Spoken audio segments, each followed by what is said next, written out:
Depuis quelques jours, l'ambiance au sein de l'Union des forces de changement, UFC, semble-t-il, est redevenue normale après que le président national a rencontré les deux partis rivales qui s'activent pour prendre le contrôle du parti.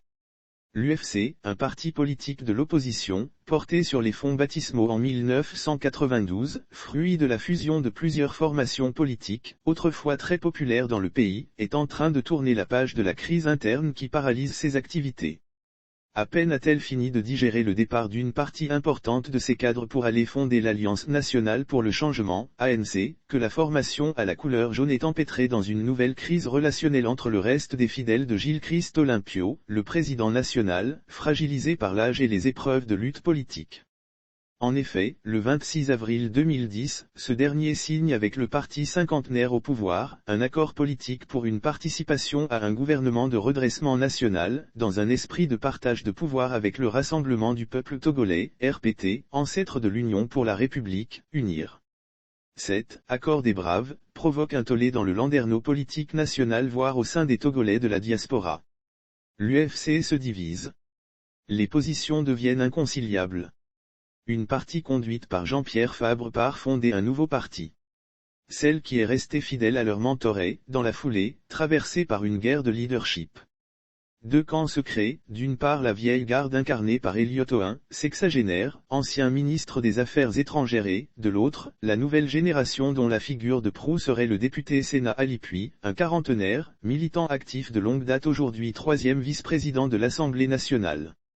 Leur rivalité déteignant sur le développement de l'Union des forces de changement, devenue invisible sur la scène politique, malgré l'engagement et le don de soi de certains pour faire changer la donne.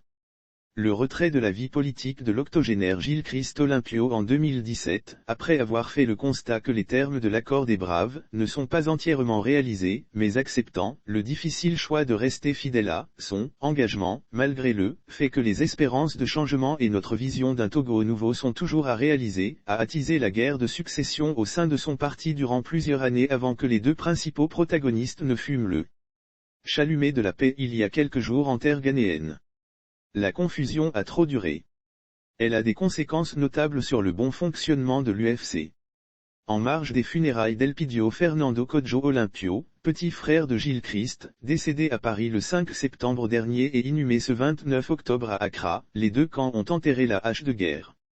En effet, selon une source bien introduite au sein du parti à la couleur jaune, Elliot Oin et Sénat Alipuy ont signé un accord qui met en avant les intérêts supérieurs de leurs militants et sympathisants assoiffés, tout comme la plupart des Togolais, de l'alternance politique au sommet de l'État.